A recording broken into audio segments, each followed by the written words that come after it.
This is a video to you, Casey, to your future self. You just went through 7 days of absolute hell. You feel completely terrible right now. You're fatigued. You're very depressed. You've been beating your head against a wall. You're finally coming to the rock bottom of just losing the best opportunity that has ever been given you. The video was made from the detox facility I was in when I came to Buchanan. I went there so I could just focus on at first getting the chemicals out of my body, and I went through 7 days of hell, and they told me it would be a good idea to make a video. The funny thing about that is the video was meant to almost to be like a deterrent or a fear factor, but when I watch it, I think more, I listen to what the things I was concerned about, because I mentioned those in that video, and I'm glad I did, because I mentioned the things that I lost. They were material, and that's important to me because that's what was really, I feel like the issue with me was I was worried about the external world and not the internal. Through the process of my recovery this time, I got into something's called the etymology of words, and that came about by me realizing that I had no idea how to listen to people, how to pay attention, things like that. So I took upon myself to look up all the words that had anything to do with listening, attention, hearing, anything like that. What I realized it does, the etymology is just finding the simple root definition. It's not like the Webster's dictionary meaning that's long.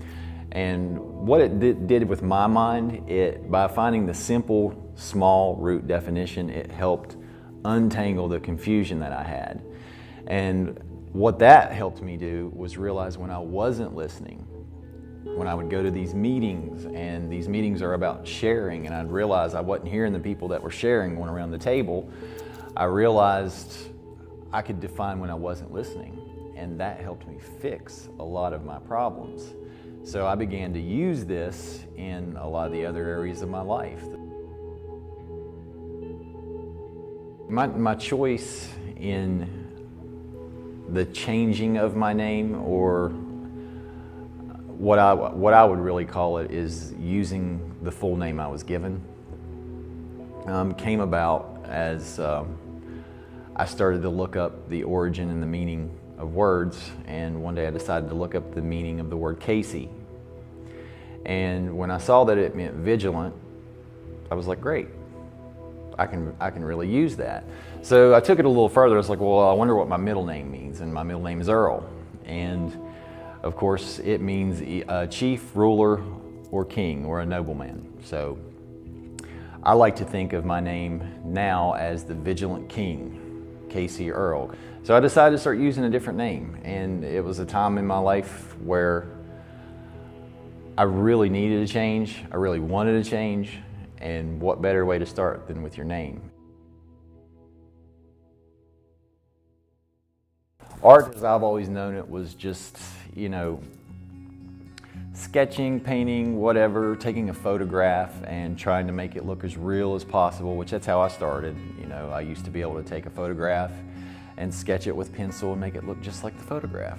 And, while that does take talent, it does take a lot of skill. I don't discredit that at all. But I realize today, for me, I don't call that art. I call that illustration. And I decided to look up what the word art really meant. And I'd never realized that art simply means being. That got me really thinking about what art really is to me. And now I see art really as just, I am the art.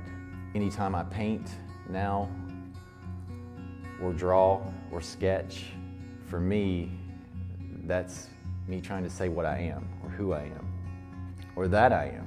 And that's what it's all about for me now.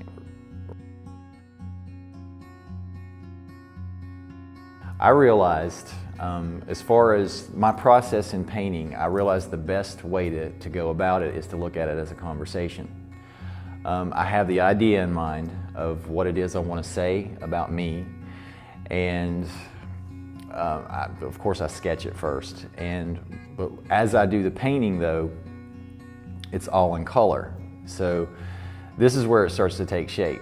And as I do the painting, I only do little bits at a time. And I do it on a night-to-night basis. Before I go to bed, I'll sit down and I'll paint just a little bit on it. And then I take a step back and I'll look at it it could be an hour to 2 hours. And basically what I'm doing, like I said, it's like a conversation. It's like my painting when I take time and I do a little bit of the painting, then that's me talking to it. And when I take a step back and I sit there and look at it, it speaks to me because it changes a little bit more every time I, put a little bit more into it. It allows me to take time to see what the painting needs. It'll tell you what it needs. And I've learned that the older I get. In my younger days, I would try to finish the whole thing in one night, and never take time to even ask, what does this need? I was just trying to impress my own self or others with my talent. Oh, look how good of an illustrator you are. Look how good you can make something look real. Today I don't worry about that. I'm more interested in the conversation I have with the painting as I do it. And I'm in no hurry. Currently I've been working on the painting that I'm on now. I started it the 1st of April, and we're sitting here at the end of October. I would say I have about 2 weeks away from it being done. Of course, it's just me taking 30 minutes a night just to throw a little bit of paint on it.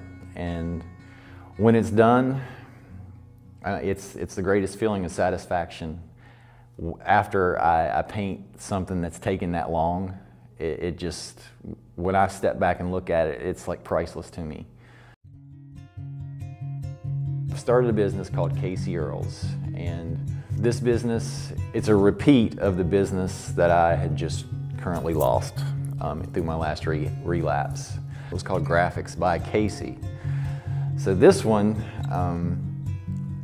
I really hated the fact that I had my name in my first business, but this one, I feel good about it because it's called Casey Earls, and I really like my name because I like what it means. So anyway, I do embroidery, I do screen printing, I do decals and signs and that sort of thing, and I'm good at it. I'm very good at it. I'm just poised to go for it.